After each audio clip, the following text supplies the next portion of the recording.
ବୌଦ୍ଧିକ ଏବଂ ଆତ୍ମିକ ବିକାଶର ସହାୟକ ହେଉଥିବା କଥା ପଦକୁ ହିଁ ବକ୍ତବ୍ୟ କୁହାଯାଏ। ଆମେ ଏକ ବିଦ୍ୟାଳୟର ବାର୍ଷିକ ଉତ୍ସବରେ ଉପସ୍ଥିତ ଅଛୁ।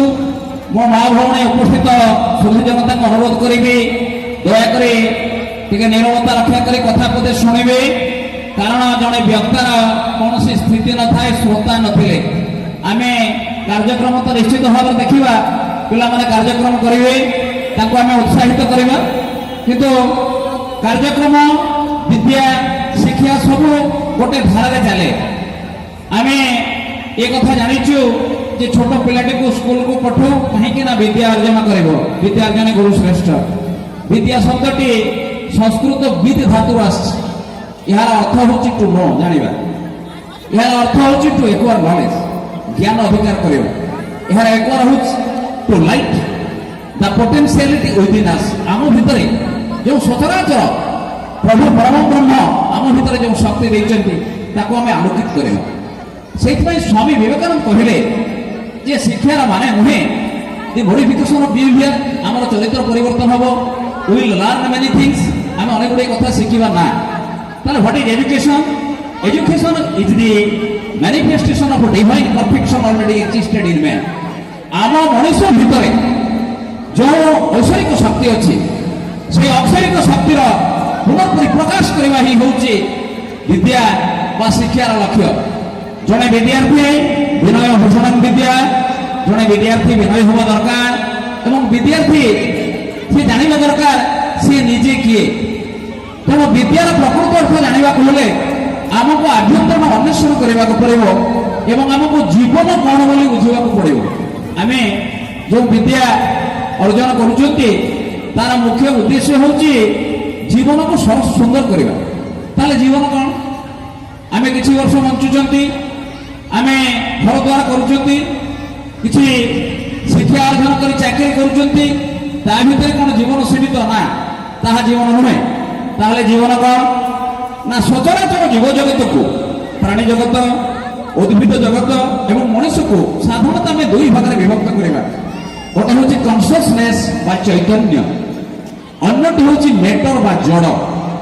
ଆମେ ଯେଉଁ ଇନ୍ଦ୍ରିୟଗତ ଅନୁଭୂତି, ଯେଉଁ ଇନ୍ଦ୍ରିୟଗତ ସୁଖ ପାଇଁ ସବୁବେଳେ ଆମେ ଚେଷ୍ଟିତ ହଉ, ସେଇଟା ହେଉଛି ଜଡ଼ ବା ସେଇଟା ହେଉଛି ମ୍ୟାଟର ବା ମେଟେରିଆଲ।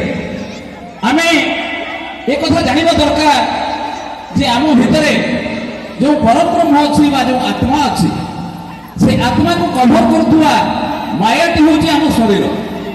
ତେଣୁ ଶରୀର ଭିତରେ ଯେଉଁ ଆତ୍ମା ଅଛି ତାକୁ ଜାଣିବାକୁ ହେଲେ ଆମର ଭିତରେ ଚରିତ୍ର ଗଠନ ଏବଂ ମାନବିକତା ନିହାତି ଦରକାର।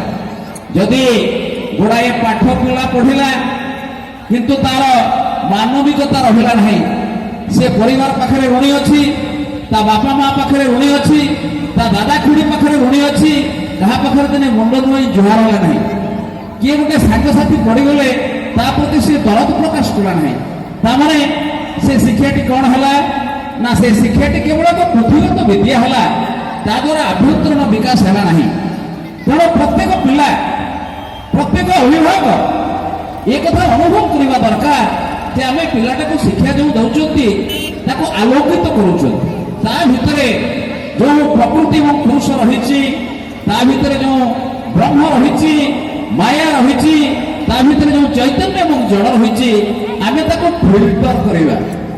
ତେଣୁ ବିଦ୍ୟାର ପରମ ଲକ୍ଷ୍ୟ ହେଉଛି ନିଜ ମନକୁ ନିୟନ୍ତ୍ରଣ କରିବା। ଆମ ମନ ହେଉଛି ଗୋଟେ ଅନଟେମ୍ଡ ମଙ୍କି, ଗୋଟେ ମାଙ୍କଡ଼। ଯାହା ଗୋଟେ ତାଲିମ ନ ପାଇଥିବା ମାଙ୍କଡ଼ କ'ଣ କରେ? ସବୁବେଳେ ଡିଆ ମାରେ। ଆମ ମନଟି ସବୁବେଳେ ଉଦ୍ଭଟ ହୁଏ।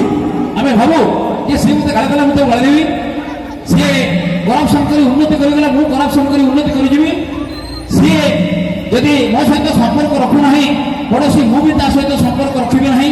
ଏଗୁଡ଼ାକୁ କାହିଁକି ହୁଏ? ନା ଆମେ ମନକୁ ନିୟନ୍ତ୍ରଣ କରିପାରୁନାହିଁ। ଆମ ଭିତରେ ଥିବା ଯେଉଁ ଇନ୍ଦ୍ରିୟ ଗୁଡ଼ିକୁ ତାକୁ ନିୟନ୍ତ୍ରଣ କରିବା ଶିକ୍ଷାର ମୂଳ ଲକ୍ଷ୍ୟ ହେବା ଦରକାର। ଜଣେ ଯଦି ମୋତେ କିଛି କଥା କହିଲା, ମୁଁ ସାମୟିକ ଭାବରେ ରାଗିଗଲି, ପୁଣି ରାଗକୁ ମୁଁ ନିୟନ୍ତ୍ରଣ କରିବି, ସେଇଠୁ ସେ କହିବ ଏଇଟା ଶିକ୍ଷିତ ଲୋକଟା, ସେ କ'ଣ ସଙ୍ଗେ ସଙ୍ଗେ କିଛି କହିବ? ଏଠି ଶିକ୍ଷାର ଗୋଟେ ମର୍ଯ୍ୟାଦା ରହିବ। ଆଉ ଯଦି ମୁଁ ମୋର ମନ ମୋ ମେଣ୍ଟାଲ ରିଏଲକୁ ଠିକ ଭାବରେ ବାଲାନ୍ସ କରି ନ ପାରିଲି, ସିଏ ମୋତେ ଦି ଅକ୍ଷରୀ କହି ଗାଳିଦେଲା, ମୁଁ ତାକୁ ଗାଳିଦେଲି, ସେଠି ଶିକ୍ଷା ଫ୍ଲାଟ୍ ହେଇଗଲା। ତେଣୁ ଯଦି ମାନବିକତା ନଥିବ, ଯଦି ନୈତିକତା ନଥିବ, ଚରିତ୍ରବତା ନଥିବ, ତାହେଲେ ଶିକ୍ଷାଟା ଗୋଟେ ଅନପ୍ରଡକ୍ଟିଭ ଏଜୁକେସନ ହେଇଯିବ।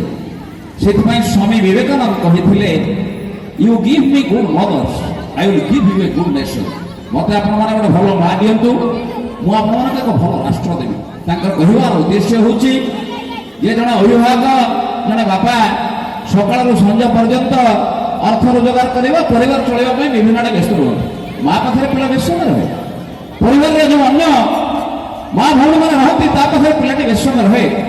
ତେଣୁ ମା ତାକୁ ସେଇ କଥା ଶିଖୁ ଯେ ପାଠ ପଢ଼ିବା ସଙ୍ଗେ ସଙ୍ଗେ ତୋ ବାପା ଚରିତ୍ରବାନ ହ, ତୁ ଅନ୍ୟମାନଙ୍କ ପ୍ରତି ଦୟା ତୋର ରହୁ, ଗୁରୁଜନମାନଙ୍କ ପ୍ରତି ତୋର ସ୍ନେହ ରହୁ, ଭକ୍ତି ଜ୍ଞାନ ନୀତି ଭବତି। ତେଣୁ ଡିଭୋସନ ନ ରହିଲେ ନଲେଜ ମଧ୍ୟ ଆସିବ ନାହିଁ।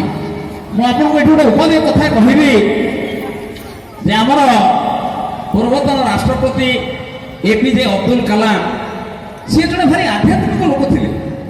ତାଙ୍କୁ ଜଣେ ସ୍ପିରିଚୁଆଲ ସାଇଣ୍ଟିଷ୍ଟ କୁହାଯାଏ। ସିଏ ଗୋଟେ କଥା କହିଥିଲେ, ତାଙ୍କୁ ଯେତେବେଳେ ଫରେନ୍ ଟୁରରେ ସେ ଯାଇଥିଲେ, ଯୁକ୍ତରାଷ୍ଟ୍ର ଆମେରିକାର ଦୁଇଟି ଯାକ ସଦନରେ ସମସ୍ତେ ଅପେକ୍ଷା କରିଛନ୍ତି ଯେ ଭାରତବର୍ଷର ରାଷ୍ଟ୍ରପତି ଯିଏକି ମିସାଇଲ ମ୍ୟାନ୍, ଜଣେ ଏଡ଼େ ବଡ଼ ବୈଜ୍ଞାନିକ, ସେ କ'ଣ କହିବେ। ସେ ସେଠି ତାଙ୍କୁ କହିଥିଲେ ଯେ ଦେଖନ୍ତୁ, ଆମେ ବର୍ତ୍ତମାନ ସମଗ୍ର ବିଶ୍ୱ ଯେତେବେଳେ ଯୁଦ୍ଧ ହିଂସାରେ ଜର୍ଜରିତ, ଯେତେବେଳେ ପରିବାର ବିଘଟନ ଘଟୁଛି, ଯେତେବେଳେ ପିଲାମାନେ ନିଜ ବୃଦ୍ଧ ବାପା ମାଙ୍କୁ ଜଳାଶ୍ରମରେ ଛାଡୁଛନ୍ତି, ଯେତେବେଳେ ସ୍ୱାମୀ ମଦ୍ୟପତା ସ୍ତ୍ରୀକୁ ବାଡ଼ାଉଛି, ଯେତେବେଳେ ସମାଜରେ ବିଶୃଙ୍ଖଳା ଲାଗି ରହିଛି, ତାର ମୂଳ ତଥ୍ୟ, ତାର ମୂଳ ସମାଧାନ ଗୋଟିଏ ଜାଗାରେ ଅଛି। କ'ଣ ନା, ଆପଣମାନେ ଲକ୍ଷ୍ୟ କରନ୍ତୁ, ଯେଉଁ ପରିବାରର ଲୋକମାନଙ୍କର ଚରିତ୍ର ଅଛି ସେ ପରିବାରରେ ଶୃଙ୍ଖଳା ଅଛି। ଯଦି ପରିବାରର ପ୍ରତ୍ୟେକ ସଦସ୍ୟ ଚରିତ୍ରବାନ ହେବେ, ତାହେଲେ ସେ ପରିବାରରେ ଝଡ଼ ଝଞ୍ଜା ଆଦୌ ଆସିବ ନାହିଁ। ଯଦି ପରିବାରର ପ୍ରତ୍ୟେକ ସଦସ୍ୟ ଚରିତ୍ରବାନ ହେବେ, ପରିବାରକୁ ନେଇ ଗୋଟେ ରାଷ୍ଟ୍ର ଗଠନ ହୁଏ, ତାହେଲେ ସେ ରାଷ୍ଟ୍ରରେ ଶୃଙ୍ଖଳା ଆସିବ। ଯଦି ରାଷ୍ଟ୍ର ଭିତରେ ଶୃଙ୍ଖଳା ଆସେ, ତାହେଲେ କ'ଣ କରିବା, ଆମେ ସମଗ୍ର ବିଶ୍ୱରେ ମଧ୍ୟ ଶାନ୍ତି ପ୍ରତିଷ୍ଠା କରିପାରିବା। ତେଣୁ ମୋର କହିବାର ଅର୍ଥ ହେଉଛି ଯେ ବର୍ତ୍ତମାନ ପରିପ୍ରେକ୍ଷୀରେ ଆମେ କେବଳ ଜ୍ଞାନ ଅର୍ଜନ ପାଇଁ ଗୁଡ଼ାଏ କଥା, ମ୍ୟାଥମେଟିକ୍ସ ଜାଣିବା, ସାଇନ୍ସ ଜାଣିବା, ଇଂଲିଶ ଜାଣିବା, ସେସବୁ କଥା ସହିତ ମାନବିକତା ଜାଣିବା, ମଣିଷକୁ ଭଲ ପାଇବା ଜାଣିବା, ଚରିତ୍ରବାନ ହେବା, ଏ କଥା ଉପରେ ଆପଣମାନେ ନିହାତି ଗୁରୁତ୍ୱ ଦିଅନ୍ତୁ। ଏ କଥାର ପ୍ରାସଙ୍ଗିକତା ରହିଛି। ଆଉ ଗୋଟେ କଥା ଆମେ ମନେ ରଖିବା ଉଚିତ ଯେ ସମଗ୍ର ବିଶ୍ୱରେ ଆମେ ପ୍ରାୟତଃ 800 କୋଟି ଲୋକ ଅଛୁ। ଆମେ ଏଠି ମା ଭଉଣୀ, ଗୁରୁଜନ, ଜ୍ଞାନୀ ଗୁଣୀ, ସଜ୍ଜନ ମଣ୍ଡଳୀ ଯେତେ ଲୋକ ଅଛନ୍ତି, ଆମେ କ'ଣ ସମସ୍ତେ ଏକା ଭଳି? ଆମେ ସମସ୍ତେ ଏକା ଭଳି ନୁହଁ। ଆମର ମୁହଁ, ଚେହେରା, ଆମର କଥା, ଆମର ମସ୍ତିଷ୍କ ଏକା ଭଳି କାର୍ଯ୍ୟ କରୁନାହିଁ। ତାମାନେ କ'ଣ ନା, ଆମ ଭିତରେ ଯେଉଁ ପରମ ଅଛି, ତାଙ୍କର କାରୁକାର୍ଯ୍ୟତା ଦେଖନ୍ତୁ, ତାଙ୍କର ଇଞ୍ଜିନିୟରିଂ ନଲେଜ ଦେଖନ୍ତୁ। ସମସ୍ତଙ୍କର ପ୍ରାୟତଃ ସେଇ ମୁହଁ ସାଇଜ ସମାନ, ହାତ ଅଛି, କାହାର 10 ହାତ ଲମ୍ବା ହାତ ନାହିଁ, କିନ୍ତୁ କେତେ ଡିଫରେନ୍ସ ଅଛି। ଗୋଟେ ବାପର 5ଟା ପୁଅ ଭିତରେ ଜଣେ କେତେ ଜ୍ଞାନୀ, କେତେ ଚରିତ୍ରବାନ ହେଉଛି, ଆଉ ଜଣେ ପୁଣି ନଷ୍ଟ ହେଇଯାଉଛି। ତେଣୁ ଆମ ଭିତରେ କିଛି ଅନ୍ତର୍ନିହିତ ଶକ୍ତି ଅଛି।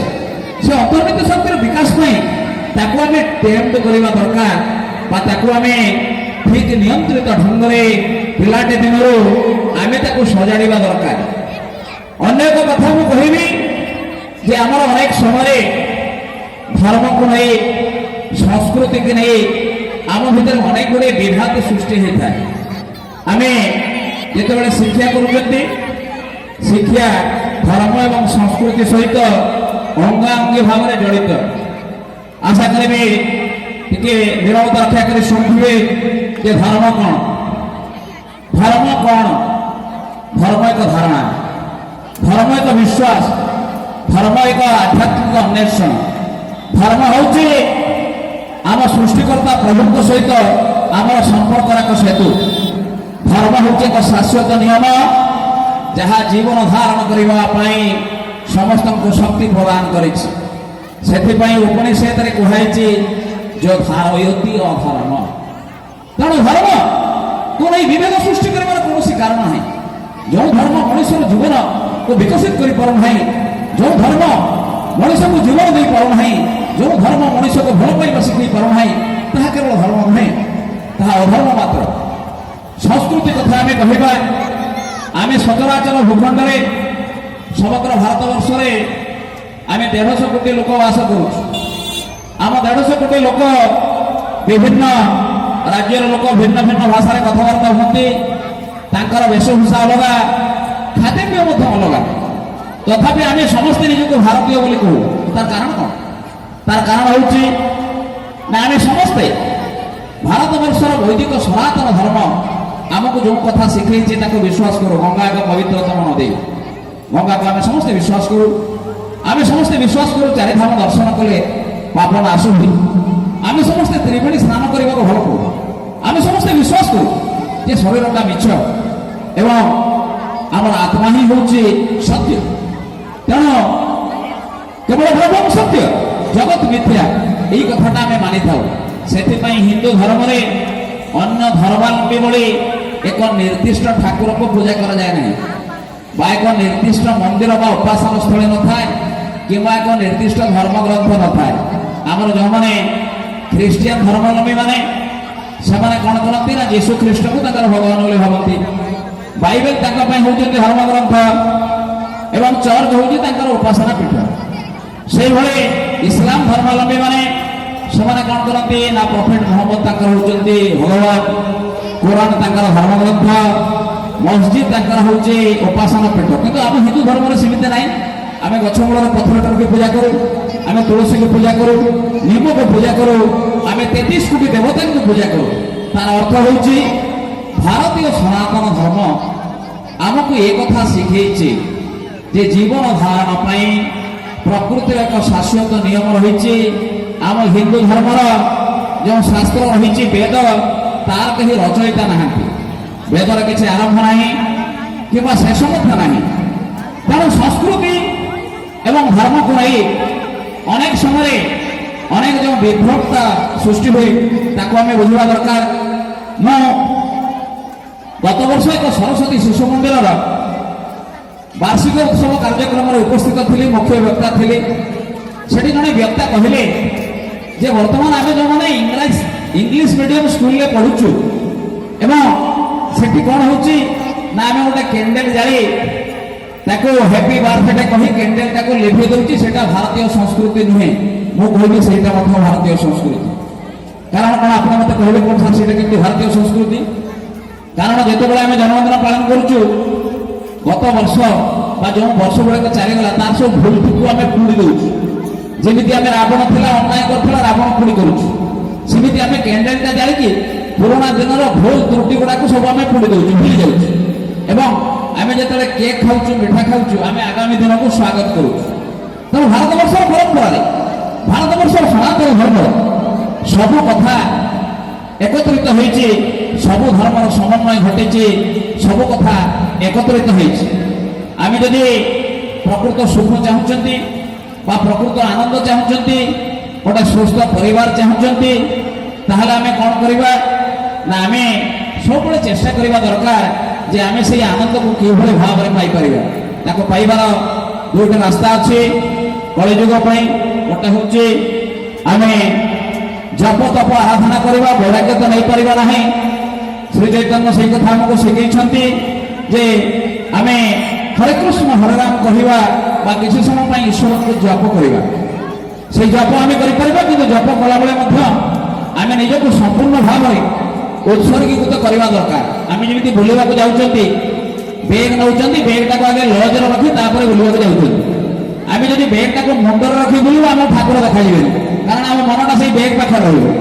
সেইভাবে আমি সংসার ভিতরে অଛୁ, কিন্তু যেତେବେଳେ আমি ঈশ্বরଙ୍କୁ সকাল সন্ধ্যাରେ ঠাকুর ঘরে বসଛୁ বা প্রার্থনা করুଛୁ, সম্পূর্ণ ভাবে সমর্পণ মনোভাব রহু। দ্বিতীয় কথা হচ্ছে যে আমি ସମସ୍ତଙ୍କୁ ଭଲ ପାଇବା, ଅନକଣ୍ଡିସନାଲ ଭଲ ପାଇବା। ଆମେ ଅନ୍ୟ ଜଣଙ୍କ ପାଖରୁ କିଛି ପ୍ରତିଦାନ ଆଶା କରିବା ନାହିଁ। ଆମକୁ ଯେଉଁ ମା, ଯେଉଁ ପରିବାର, ଯେଉଁ ଗାଁ ଜନ୍ମ ଦେଇଛି ସେ କଥା ମନେ ରଖିବା, ତାଙ୍କ ଋଣ ଶୁଝିବା ପାଇଁ ଚେଷ୍ଟା କରିବା। ଆମକୁ ଯେଉଁ ଗୁରୁଜୀ, ଯେଉଁ ଗୁରୁମା କିଛି ପାଠ ଶିଖେଇଛନ୍ତି, ଯେଡ଼େ ବଡ଼ ଅଫିସର ହେଲେ ବି ତାଙ୍କ ପ୍ରତି ଆମର ସେତିକି ଭକ୍ତି ଭାବନା ରହିବ। ଆମେ ରାଷ୍ଟ୍ର ପ୍ରତି ମଧ୍ୟ କୃତଜ୍ଞ ରହିବା, କାରଣ ସେ ରାଷ୍ଟ୍ର ଆମକୁ ଶିକ୍ଷା ଦେଇଛି, ସଂସ୍କାର ଶିଖେଇଛି, ସେ ରାଷ୍ଟ୍ର ଆମକୁ ମୌଳିକ ଅଧିକାର ଦେଇଛି। ତେଣୁ ମୁଁ ଆଶା କରିବି ଯେ ଆମେ ସମସ୍ତେ ନିରନ୍ତର ଭାବରେ ଯଦି ପରସ୍ପର ମିଳିମିଶି ହେଇ ଚଳିବା ଏବଂ ଜୀବନକୁ ସରସ ସୁନ୍ଦର କରିବାକୁ ଚେଷ୍ଟା କରିବା, ତାହେଲେ ହୁଏତ ଜୀବନ ଆମକୁ ଠିକ୍ ଲାଗିବ ଏବଂ ପରବ୍ରହ୍ମ ପାଖରେ ପହଞ୍ଚିବାର ଏକ ରାସ୍ତା ମଧ୍ୟ ଦେଖାଦେବ। ଆପଣଙ୍କୁ ମୁଁ ଉଦାହରଣଟେ ଦେବି ଯେ ଆମେ ଯଦି ପରିବାରରେ 3 ଭାଇ କି 5 ଭାଇ ଅଛନ୍ତି, ସମସ୍ତେ ଗୋଟେ ଗୋଟେ ଅଲଗା ହେଇଯାଉଛନ୍ତି, 5 ଜାଗାରେ ରୋଷେଇ ହେଉଛି। ଆପଣ କିନ୍ତୁ ସକାଳେ ଯେତେବେଳେ ଖରକୁଛନ୍ତି, ଗୋଟେ ପହଁରାଟା ବ୍ୟବହାର କରୁଛନ୍ତି, ସେଥିରେ କ'ଣ ହେଇଛି ନା ସେ କଞ୍ଚି ଗୁଡ଼ାକୁ ଭାଡ଼ିକି ବନ୍ଧା ହେଇଛି। ବନ୍ଧା ହେଇଥିବାରୁ ସେ ଅଳିଆକୁ ସଫା କରିପାରୁଛି। ଯେତେବେଳେ ସେ ପହଁରାଟି ଖୋଲି ଯାଉଛି, ସେ ନିଜେ ଗୋଟେ ଅଳିଆ ହେଇଯାଉଛି। ତେଣୁ ଆପଣମାନେ ଏକତ୍ରିତ ଭାବରେ ରହିଲେ ଅନେକ କଥା, ଅନେକ ସାଫଲ୍ୟ ଆମେ ସାଉଁଟି ପାରିବା। ସର୍ବଶେଷରେ ମୁଁ ପ୍ରଭୁ ଜଗନ୍ନାଥଙ୍କ ପାଖରେ ପ୍ରାର୍ଥନା କରୁଛି ଏହି ସ୍କୁଲ ଆଗକୁ ଯାଉ, ଆପଣମାନଙ୍କର ଏଇଭଳି ଭଲ ପାଇବା ଥାଉ, ପୁଣି ଥରେ ଆପଣମାନଙ୍କ ସହିତ ସାକ୍ଷାତ ହେବ ଏହି ଆଶା ରଖି ରହୁଛି। ଜୟ ଜଗନ୍ନାଥ, ଜୟ ଜଗନ୍ନାଥ, ଜୟ ଜଗନ୍ନାଥ, ବନ୍ଦେ ଉତ୍କଳ ଜନନୀ।